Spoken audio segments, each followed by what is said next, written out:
Good morning student. आज का हमारा टॉपिक है सल्फोनामाइड्स।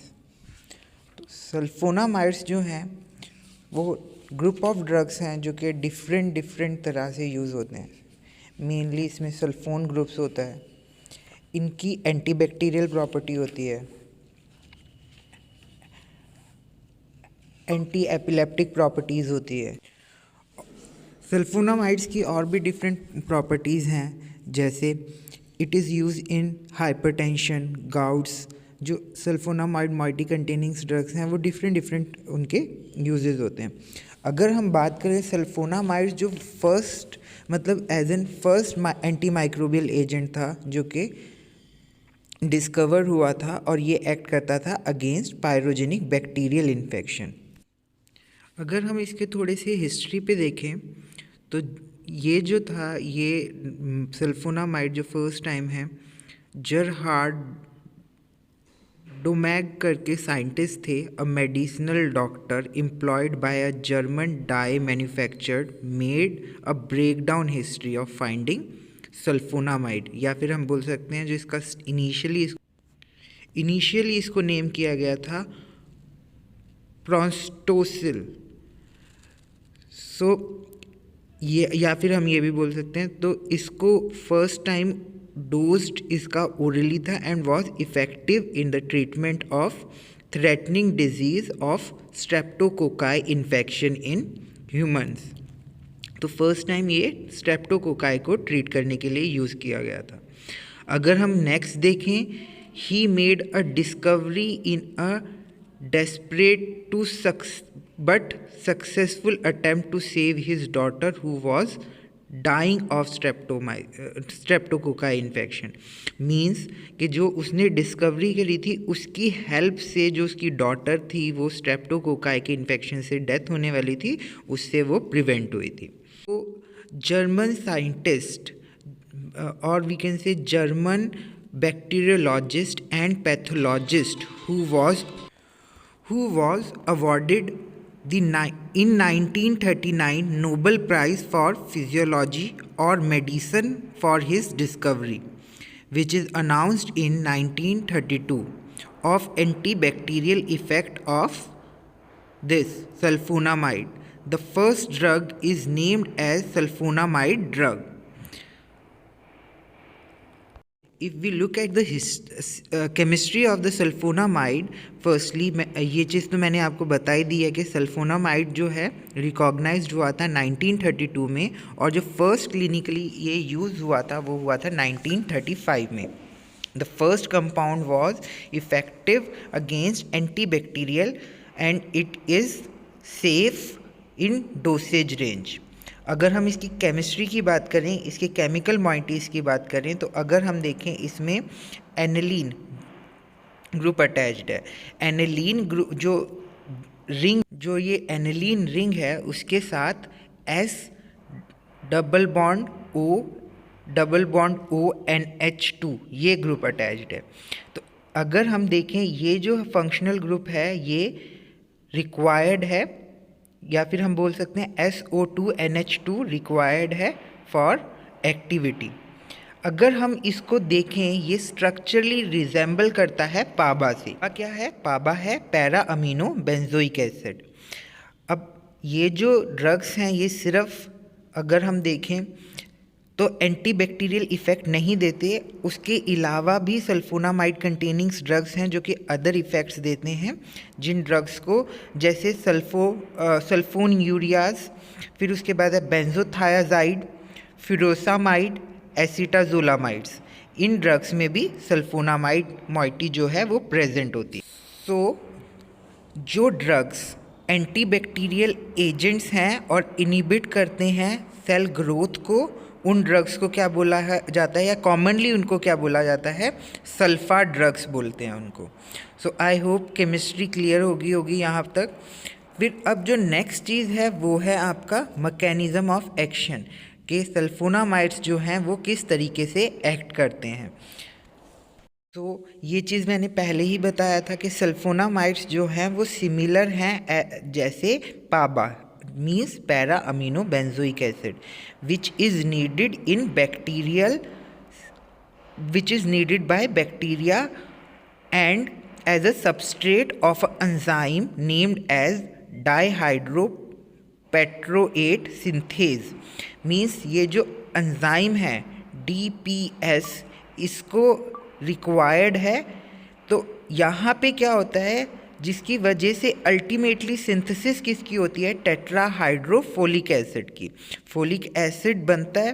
तो अब जो ये फॉलिक एसिड सिंथेसिस में यहाँ पे सल्फोनामाइड जो है वो इनहिबिट करता है, क्योंकि अब वो जो है यहाँ पे जो आपका पैरा अमीनो बेंजोइक एसिड है वो सबस्ट्रेट की तरह काम कर रहा है। तो वहाँ पे जाके क्या करेगा, सल्फोनामाइड इस पर्टिकुलर पेट्रीडीन सिंथेज एंजाइम को इनहिबिट कर देगा, जिसकी वजह से फर्दर क्या होगा,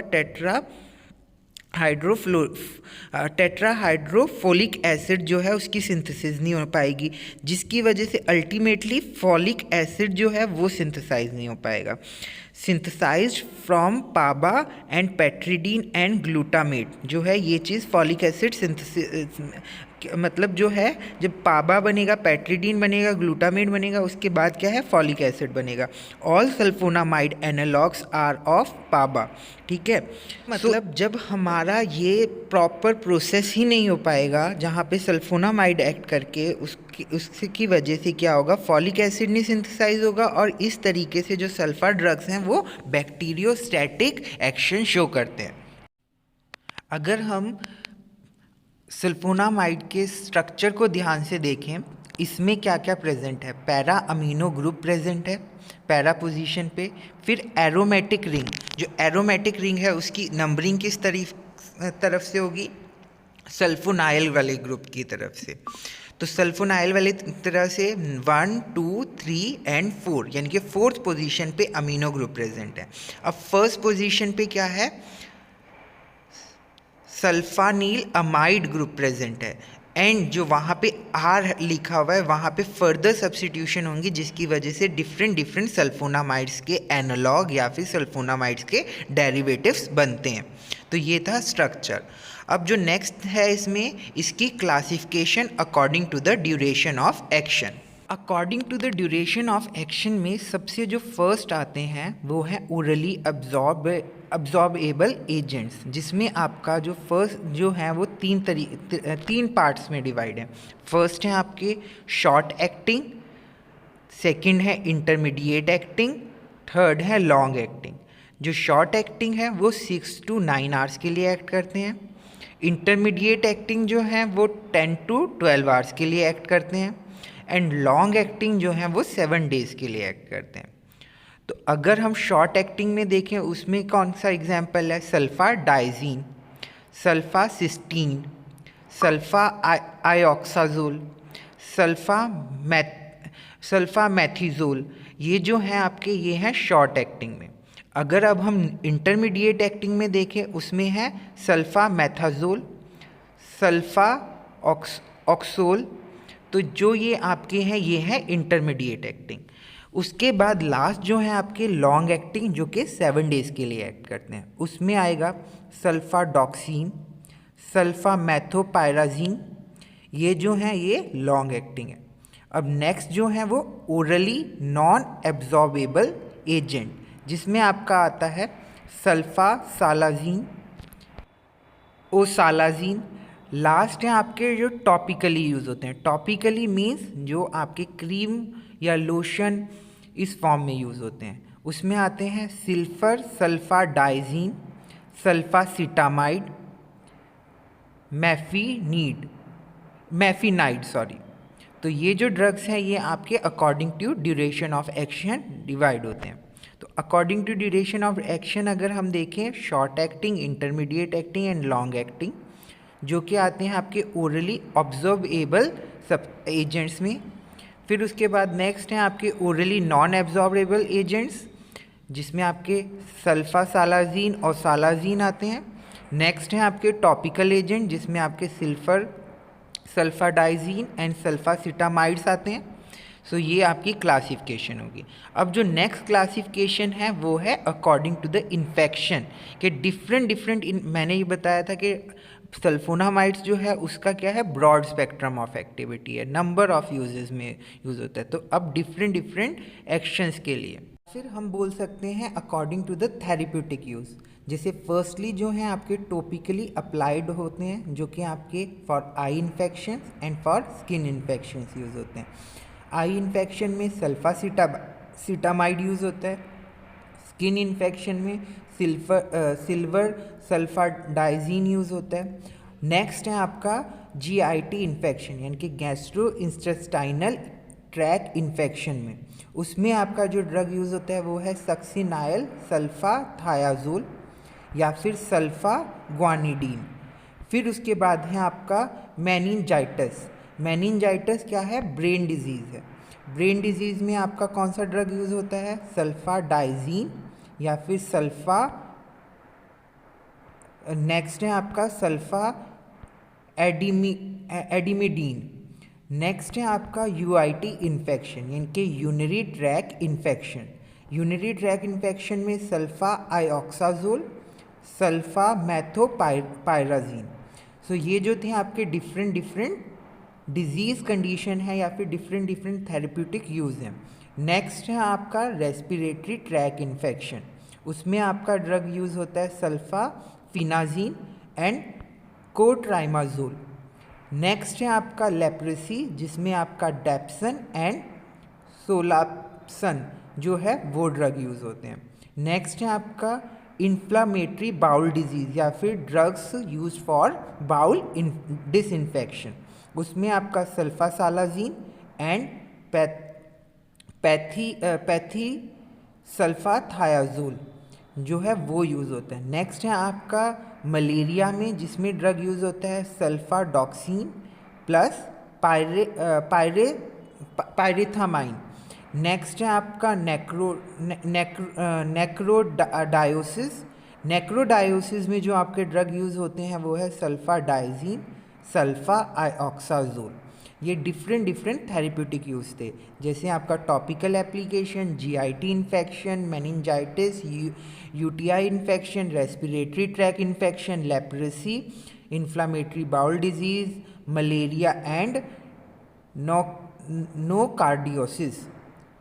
नेक्स्ट आपके ये डिफरेंट स्ट्रक्चर्स दिए हुए हैं जो कि आपके हैं सल्फोनामाइड्स के। सल्फापायरिडीन का स्ट्रक्चर दिया हुआ है, सल्फाडाइजीन का स्ट्रक्चर दिया हुआ है, सल्फा मेथॉक्साजोल का स्ट्रक्चर दिया हुआ है, सल्फा आयोक्साजोल का स्ट्रक्चर दिया हुआ है, सल्फासालाजीन का स्ट्रक्चर दिया हुआ है। ये जो हैं डिफरेंट स्ट्रक्चर्स हैं फॉर सल्फोनामाइड डेरिवेटिव्स। नेक्स्ट है बैक्टीरियल स्पेक्ट्रम, मींस किस किस बैक्टीरिया के खिलाफ जो है सल्फोनामाइड जो है वो एक्ट कर सकता है, जिसमें सबसे पहले आता है आपका स्टेफेलोकोकस न्यूमोनिया। तो स्टेफेलोकोकस न्यूमोनिया के लिए हम सल्फोनामाइड डेरिवेटिव्स ड्रग्स प्रिस्क्राइब करते हैं। नेक्स्ट है एस पायरोजेंस। एस पायरोजेंस के लिए भी हम सल्फोनामाइड डेरिवेटिव्स प्रिस्क्राइब करते हैं। उसके बाद नेक्स्ट है एच इन्फ्लुएंजा, उसके लिए भी हम सल्फोनामाइड डेरिवेटिव्स करते हैं। नेक्स्ट है आपका एच डकरे, नेक्स्ट है नोकार्डिया, लास्ट है आपका actinomycin. These are the different class of bacterias और जीनस ऑफ बैक्टीरियाज जिनके लिए हम सल्फोनामाइड डेरिवेटिव्स को प्रिस्क्राइब करते हैं। अब नेक्स्ट है कोट्राइमाजोल। कोट्राइमाजोल जो है वो कॉम्बिनेशन है दो ड्रग्स का, सल्फा मेथॉक्साजोल एंड ट्राइमेथोप्रिम। अगर हम देखें जो सल्फा मेथॉक्साजोल है वो आपका बैक्टीरिसाइडल इन्फेक्शन देता है। जब ये दोनों कंबाइन हो जाती हैं तब ये ब्रॉड स्पेक्ट्रम एंटीबायोटिक देती हैं। तो जो आपका ये सल्फा मेथॉक्साजोल है वो आपका कौन सा एक्शन दे रहा है, वो आपका एक्शन दे रहा है बैक्टीरिसाइडल। जो आपका नेक्स्ट जो ड्रग है वो है आपका ट्राइमेथोप्रिम। ट्राइमेथोप्रिम जो है आपका वो कौन सा एक्शन देता है, वो बैक्टीरिसाइडल इन्फेक्शन देता है, बैक्टीरिसाइडल एक्शन शो करता है। नेक्स्ट है इसके adverse effect. Firstly produce mild to moderate adverse effect such as nausea, vomiting, headache, mental depression. It also produce hypersensitivity reactions such as rashes and fevers. It is also produce eosinophilia. It may produce rare syndromes named as Steven-Johnson syndromes, which is associated with lesioning of skin and mucosa membrane. Next है, it also produce brain disinfection induced by bilirubin. Several side effects includes hepatitis, bone marrow depression, and cryolluria. These are the different adverse effects of sulfonamides. These are the pictorial representation of various side effects of sulfonamide. Up next are the clinical uses of sulfonamides. As I mentioned in the start of lecture, sulfonamides used in number of disease. So sulfonamide clinically used for acute to complicated or recurrent urinary tract infection, especially in females. It is also used for upper respiratory infections. Upper respiratory infections में भी sulphonamides जो हैं वो use होते हैं. It is used in toxoplasmosis. It is also used in nocardiosis. Other clinical use of sulfonamides are, it is used in typhoid fever. Typhoid fever में भी use होता है. साल्मोनेला इन्फेक्शंस में यूज़ होता है. नेक्स्ट है कम्युनिटी एक्वायर्ड बैक्टीरियल न्यूमोनिया, यानी कि न्यूमोनियन डिजीज़ में भी ये यूज़ होता है. So these are the different uses of sulphonamides.